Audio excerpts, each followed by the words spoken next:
বিসমিল্লাহির রহমানির রহিম। আসসালামু আলাইকুম। কেমন আছেন বন্ধুরা? আশা করি যে যেখানে আছেন সবাই অনেক ভালো আছেন। আলহামদুলিল্লাহ আমিও আমার পরিবার নিয়ে ভালো আছি। আজকে নিয়ে চলে আসলাম মুগ ডাল দিয়ে বরবটি রান্নার রেসিপি। আশা করি অনেক ভালো লাগবে। দুর্দান্ত মজা হয় এইভাবে বরবটি রান্না করলে। যারা বরবটি পছন্দ করে না তারাও কিন্তু আঙ্গুল চেটে পুটে খেয়ে নেবে বন্ধুরা, এত মজা হয়। আমি কিভাবে রান্না করব দেখতে চাইলে ভিডিওটা স্কিপ না করে দেখার অনুরোধ রইল। সবগুলো বরবটি আমি এক সাইজের করে কেটে নিচ্ছি, একটু লম্বা লম্বা করে কাটতেছি বন্ধুরা। আপনারা আপনাদের পছন্দ মতো কাটিয়ে নেবেন।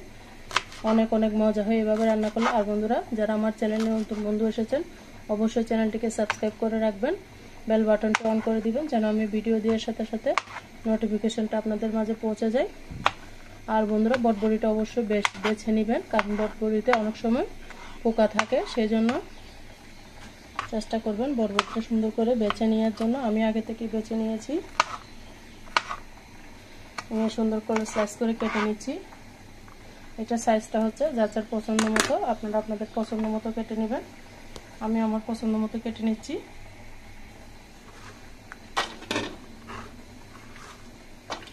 এইভাবে বন্ধুরা বরবটি রান্না করলে কিন্তু একদম রুটি পরোটা ভাতের সাথে কিন্তু খেতে দুর্দান্ত লাগবে। আমি সুন্দর করে বরবটিগুলোকে বেছে নিয়েছি, আপনারাও বেছে নেবেন। বরবটিতে পোকা থাকে, মিষ্টি জাতীয় খাবার, সেই জন্য বরবটিতে পোকা থাকে, সেই জন্য চেষ্টা করবেন বেছে নেওয়ার জন্য।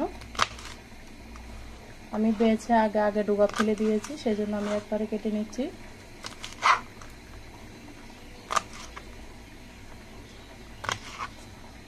অনেক মজা হয় বন্ধুরা, এভাবে রান্না করবেন। আর আমার সাথে থাকুন, একটা লাইক দিয়ে সম্পূর্ণ ভিডিওটা দেখবেন। আমি কিভাবে রান্না করতেছি দেখতে চাইলে অবশ্য পুরো ভিডিও জুড়ে থাকতে হবে। দেখুন বন্ধুরা সমস্ত বরবটি আমি কেটে নিয়েছি।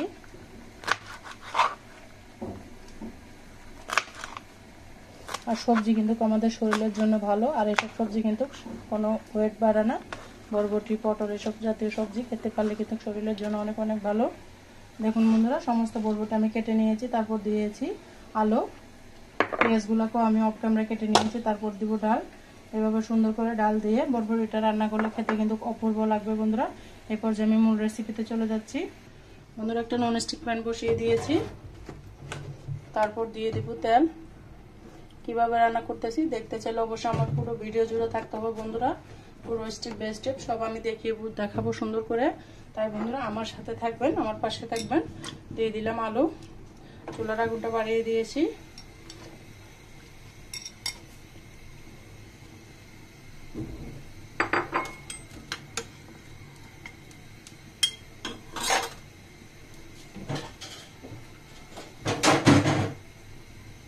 সুন্দর করে আলুগুলাকে ভেজে নেব বন্ধুরা। দেখুন বন্ধুরা আলুগুলাকে আমি ভেজে নিচ্ছি। এরপর যে আমি এখানে অ্যাড করে দিব বরবটি। অপর চুলার মধ্যে আমি ডালটাকে তেলে নিচ্ছি। তেলে আমি ডালটাকে আগে সিদ্ধ করে নেব বন্ধুরা। খুব সুন্দর করে রেসিপিটা আপনাদের সাথে শেয়ার করেছি, পুরো রেসিপি আমার সাথে থাকুন, তারপর দেখতে পাবেন খুব সুন্দর করে আমি আপনাদের সাথে শেয়ার করেছি আমার রান্নাটা।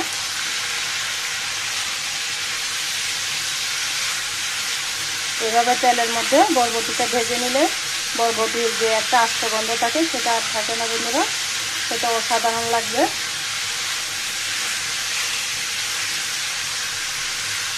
এরপর যে আমি ভেজে নেব, দিয়ে দিলাম একটু লবণ। লবণটা অবশ্যই দিয়ে দিবেন, না হলে কিন্তু বরবটির মধ্যে পরে লবণটা ঢুকতে চাইবে না বন্ধুরা, সেই জন্য চেষ্টা করবেন লবণটা ভাজার মধ্যে দিয়ে দেওয়ার জন্য। অপর চুলার মধ্যে আমি ডালটাকে এভাবে ভেজে নিচ্ছি। ডালটা ভেজে নিয়ে রান্না করলে কিন্তু অনেক সুঘ্রাণ বের হয়, সেই জন্য অবশ্যই ডালটাকে ভেজে নেবেন বন্ধুরা। আমি আবারও বরবটিটা নেড়ে চেড়ে দিচ্ছি। দেখতে পাচ্ছেন বরবটিটা কমে গিয়েছে, তেলের মধ্যে ভাজতে একদম কমে গিয়েছে। এভাবে ভেজে রান্না করলে রুটি, পরোটা, ভাতের সাথে একদম খেতে দুর্দান্ত লাগবে বন্ধুরা। যেটা আপনারা যখন বাসায় ট্রাই করবেন সেটা অসাধারণ লাগবে। অনেক লোভনীয় মজাদার একটা রেসিপি আপনাদের সাথে শেয়ার করতেছি। আর যারা দেখে এখনও পর্যন্ত একটা লাইক দিতে ভুলে গিয়েছেন অবশ্যই একটা লাইক দিয়ে আমার সাথে থাকার অনুরোধ রইল। আর আমার চ্যানেলটি নতুন ভিজিট করলে অবশ্যই চ্যানেলটিকে সাবস্ক্রাইব করে রাখবেন। আমি সুন্দর করে ভেজে নিচ্ছি বন্ধুরা। এই পর্যায়ে আমি আলু আর বরবটিগুলোকে উঠিয়ে নিব।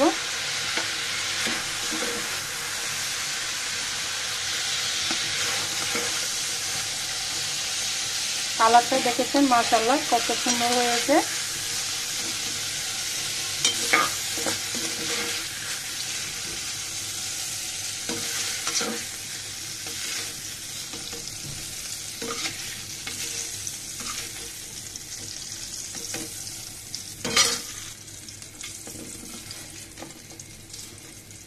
সম্পূর্ণ বরবটিটা আমি উঠিয়ে নিয়েছি।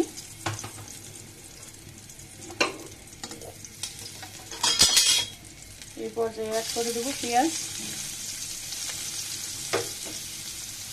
একটা বড় সাইজের পেঁয়াজ দিয়েছি বন্ধুরা।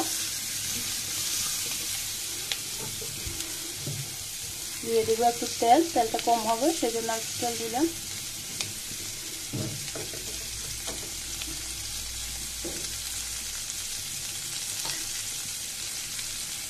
তারপর দিলাম 3 কোয়া রসুনের কোয়া, দিয়ে ভালো মতো নেড়ে ছেড়ে দিব। এখানে কোনো বাটা মশলা দিয়ে দরকার নেই বন্ধুরা, এমনি কাটা পেঁয়াজ কাঁচা রসুন দিয়ে রেসিপিটা খেতে দুর্দান্ত লাগে। পেঁয়াজ রসুনটাকে আমি ভেজে নিচ্ছি।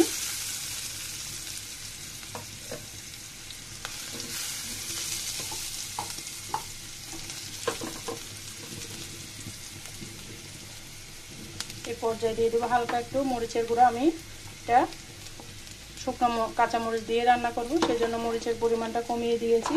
শুধু কালারের জন্য সামান্য একটু মরিচ দিয়েছি, ঝালের জন্য দিয়েছি কাঁচামরিচ। দিয়ে সুন্দর করে কষিয়ে নিব। এখানে আমি আরেকটা মশলা অ্যাড করব বন্ধুরা। রান্নার শেষে আমি কি মশলা অ্যাড করব দেখতে চাইলে অবশ্যই আমার পুরো ভিডিও জুড়ে থাকতে হবে। আশা করি অনেক অনেক ভালো লাগবে আজকের রেসিপিটা। ভালো মতো আমি লবণটা দিলাম না, কারণ বরবটি ভাজার সময় আমি একটু লবণ দিয়েছি, পরে বুঝে শুনে লবণটা দিব বন্ধুরা। এখন আর লবণটা তেমন দিলাম না, নাহলে কিন্তু নুনটা হয়ে যাবে। সেই জন্য ভালো মতো কষিয়ে নিচ্ছি।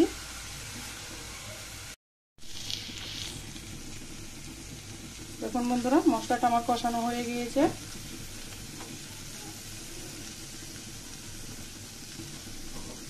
এরপর যে আমি যে ডালটা সিদ্ধ হতে দিয়েছিলাম সেই ডালটা দিয়ে দিয়েছি।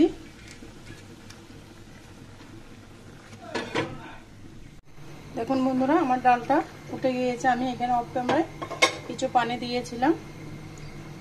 আমার ডালটা সিদ্ধ হয়ে গিয়েছে দেখতে পাচ্ছেন। এই পর্যায়ে আমি বরবটিগুলো আর আলু ভাজাগুলো দিয়ে দিব। এখানে আমি পরিমাণ মতো পানি দিয়ে দিয়েছি আগে থেকে, আপনারা আপনাদের পরিমাণ মতো পানি দিবেন। দিয়ে সুন্দর করে আমি ভেজে নিচ্ছি।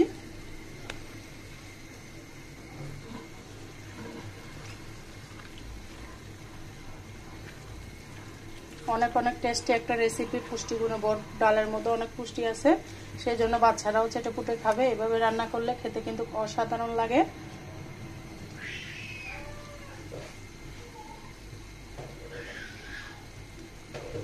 দিয়ে দিচ্ছি একটু লবণ। লবণ আগে দিয়েছি, এখন টেস্ট মতো দিয়ে দিলাম। আপনারা আপনাদের টেস্ট মতো দিবেন। এ পর্যায়ে আমি ঢাকনা দিয়ে ঢেকে দিব। ফিরে আসবো একবারে সিদ্ধ হওয়ার পরে বন্ধুরা। ঢাকনা দিয়ে ঢেকে দিলাম।